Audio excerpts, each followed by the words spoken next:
அனைவருக்கும் வணக்கம் மக்களே, வணக்கம். சற்று முன் கிடைத்திருக்கக்கூடிய ஒரு மிக மிக முக்கியமான செய்தி ஒன்று வெளியாகியுள்ளது. சற்று முன் செந்தில் பாலாஜிக்கு பெரும் ஆப்பு, நீதிமன்றம் அதிரடி உத்தரவு, இது மாதிரி செய்திகள் வெளியாயிருக்கு. ஸோ இதை பற்றி தான் இந்த வீடியோவில் நம்ம முழுமையாக பார்க்க போகிறோம். ஸோ அதுக்கு முன்னாடி நம்ம சேனலுக்கு இப்போ தான் நீங்கள் முதல் முறையாக வந்திருக்கீங்க அப்படின்னா மறக்காமல் நம்மளுடைய சேனலை சப்ஸ்கிரைப் பண்ணிக்கோங்க.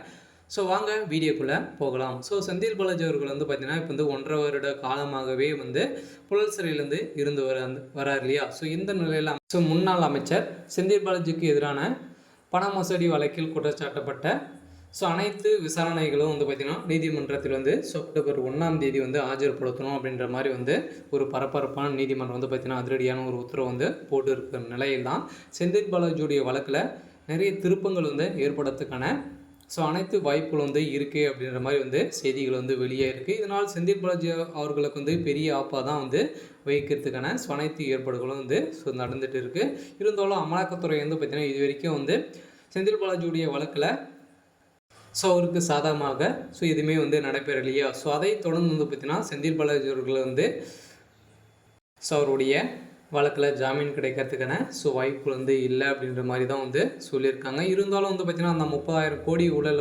சிக்கியிருந்தார் இல்லையா. அந்த 30,000 கோடி ஊழல் அதுக்கு தகுந்த ஆதாரங்களும் அனைத்தும் அமலாக்கத்துறைக்கு கிடைச்சிருக்க நிலையில் தான் அவருடைய வழக்கு பார்த்திங்கன்னா இன்னும் வலுப்படுத்தி இருக்குது. இருந்தாலும் செந்தில் பாலாஜியுடைய தம்பி அசோக்குமார் அவர்களுக்கு தான் பார்த்திங்கன்னா அவருடைய வழக்குக்கு ஒரு ஒரு எவிடன்ஸாக இருக்கார். அவர் சிக்கினார் அப்படின்னா திமுகவுடைய தலைமை களையறதுக்கான அனைத்து வாய்ப்புகள் இருக்குது. இந்த நிலையில் தான் செந்தில் பாலாஜியுடைய தம்பி அசோக்குமார் அவர்கள் பார்த்திங்கன்னா இப்போ தலைமறைவாக இன்னும் இருந்து வராரு.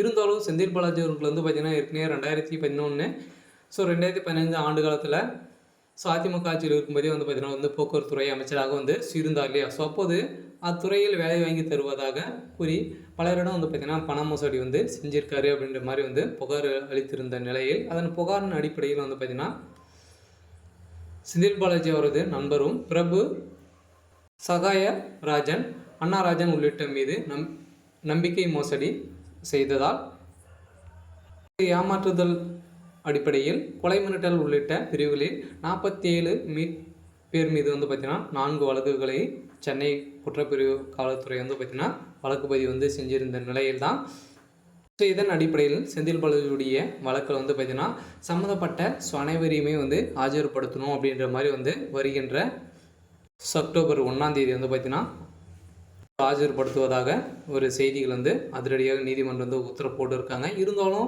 அவருடைய வழக்கில் பார்த்திங்கன்னா என்ன நடக்க போகுது அப்படின்றத ஒரு பெரிய கேள்விக்குறியாக இருக்கு இல்லையா. இதனால் பார்த்திங்கன்னா திமுக அமைச்சரவையில் மாற்றம் கூட இதனால் தான் நிறுத்தி வச்சிருக்கிறதாக ஒரு செய்திகள் வெளியே இருக்குது. இந்த நிலையில் செந்தில் பாலாஜி அவர்கள் வெளியில் வருவாரா அப்படின்றது கேள்விக்குறி தான். இருந்தாலும் என்ன நடக்க போகுது அப்படின்றத வெயிட் பண்ணி பார்க்கலாம். இது மாதிரி அரசியல் சார்ந்த நிகழ்வுகளை தெரிஞ்சுக்கணும் அப்படின்னா மறக்காமல் நம்மளுடைய சேனலை சப்ஸ்கிரைப் பண்ணிக்கோங்க. தேங்க்யூ.